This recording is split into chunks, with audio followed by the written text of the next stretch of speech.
Welcome guys and gals to the second lesson of animation with Peep. Today I'll be teaching you how to animate water and fire effects. You know, I'm gonna just reverse it real quick. So evil. Yeah. But anyways, so today's topic is water and fire effects. Let's get into it.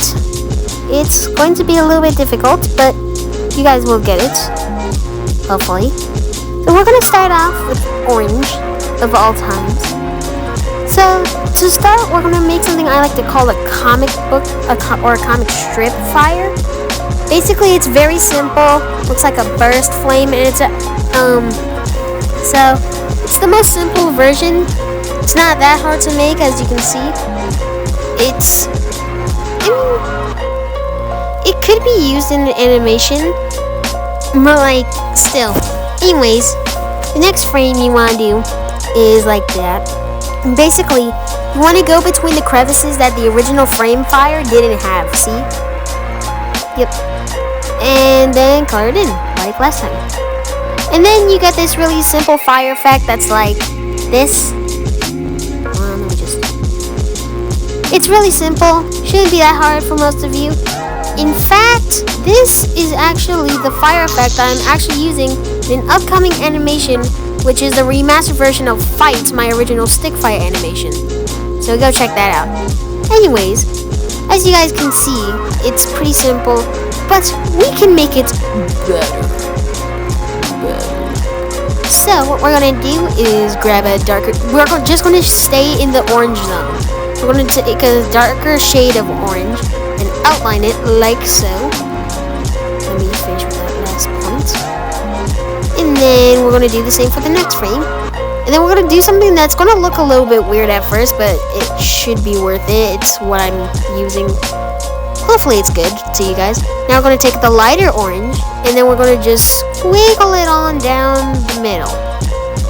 It's supposed to affect, usually when you like make a character and you engulf them in the flame, this effect works really well if you overtop the squiggles on top of the character, and boom, you got a better looking cartoonish fire.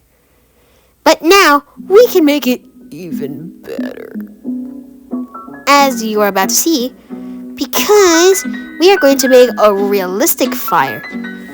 So I'm showing you the cartoonish versions of water and fire and the realistic versions.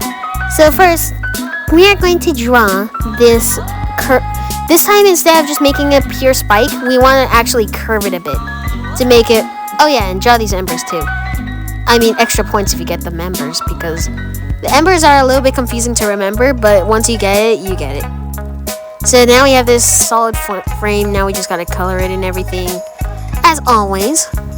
Color, that one doesn't have color. And next frame. Now this one takes up more frames than the cartoonish one, obviously, since it's supposed to be realism. So again, fill in those crevices. And as you can see, oh crap, I messed up. Fill up the crevices, more curve into it. We are going to keep the point for a little bit more.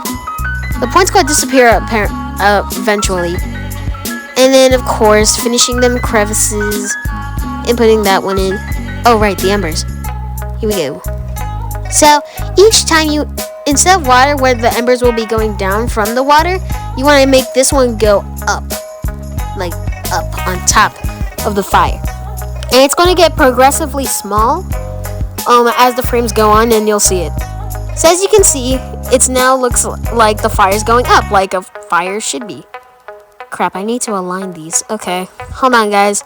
Let me just quickly align these to the middle so it looks somewhat natural that I actually drew them in the middle instead of uncaringly didn't. Hopefully this works. Crud. Anyways, let's do this. So right into the middle, goes up and down, up and down, up and down. So now the next frame. Now we're not going to include any of those sidebars earlier. Again, fill in them crevices. It really shouldn't be that difficult and as slow as I'm going. And get rid of that point. This is the point where you want to get rid of that point. And then and then you want to make the first ember a little bit smaller and introduce a new wave of small embers. As you can see, a new tiny wave of embers. And then after that, we're going to draw the last frame from the 4 frames, which is going to be, again, with the crevices, because, yeah, you kind of need to. And after that, we're bringing back the point. Now the embers are going to be really small, and the new ones are going to be sprouting into the big ones, as we see here. We're going to add those pop of color, and boom! You made a nice realistic fire. Now play that animation back and see. Yeah, you guys got a pretty nice fire there. But we can make it a little bit better by adding some more pop of color to it. So we're going to take the yellow, make it a little bit dark so it's a little bit matching with the orange. And again, like before, fill the... Oh, come on, let me center this now.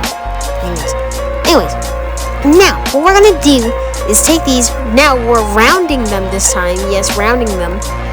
To make these round points into the low fire area. To make it a little bit yellow, a little bit nice and good. And you want to do that for all the rest of the frames. So you get this nice cool little fire. This one is going to take you a while to get used to, but once you get it, you get it. I love this. Oh, getting some fan mail. Anyways, so as you can see, we are going to get all of these. Now we want to get them embers as well. We're going to get them embers. And now you are done with your nice little fire. Well, ember. You want to add those embers. The embers are mandatory to make it look fiery real. You see? Now you got a nice, good fire. So, should be done for the fire. Now, water. Water is actually way more complex than fire, so be prepared. Want to get to your nice little area, then put a shade on it so it looks somewhat translucent. And you know what we did for the tiny little firebolt? Inside of it, we want to round out the edges, except instead of doing this, just doing that. And then again, fill in the crevice with your, all of this stuff, the blue stuff. Then we are going to take that shine it up a bit. Come on, you want to make it look nice and dainty. And good, you make cartoon strip water. Yay! Cartoon. Also, guys, happy 2024. Hope you guys are enjoying yourselves right now. But you make cartoon water, and time to move on to realistic water. Now, realistic water is a bit more complex, but it's like way more complex. So get ready for this. So we're going to use a symmetry tool this time, unlike last time when I made that futile mistake. Take this, round out the corners, except you want to make them more straight going up. Like going up, they want to be straight up. This way it adds more like, building blockness a little. Should be fine. And then again with those tiny little crevices forming at the bottom, just basically with water. Here, remember this. When there's spikes, there's fire. When there's waves, there's water. That should stick into your head pretty well with the cartoonish and the realistic animation. Hopefully you don't make the same mistake as I did here, where I forgot to color in these two because I'm stupid. A little bit. And then once you're done with that, you've got nice little water. But first, let's extend those little water droplets that are coming out of the water a little bit more. I think this one also takes 4 frames. I'm pretty sure it takes 4 frames. Just the process of it all is a little bit time consuming, so be prepared for that. And then, basically just do what I did for the fire. Basically, fill in them crevices, make sure it's tall statured, waved out, like that.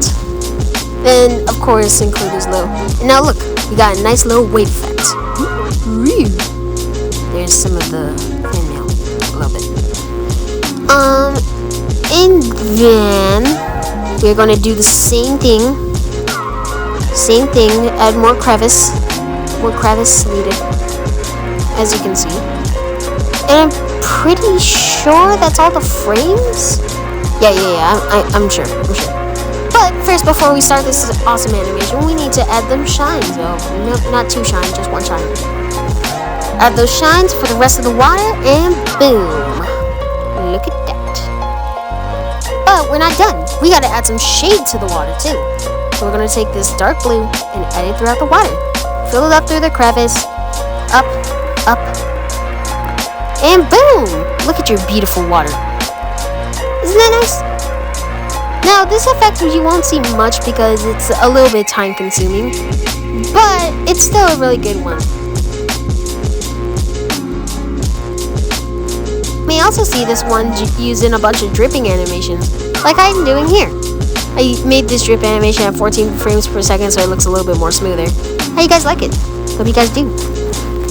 But I think that's going to be it for all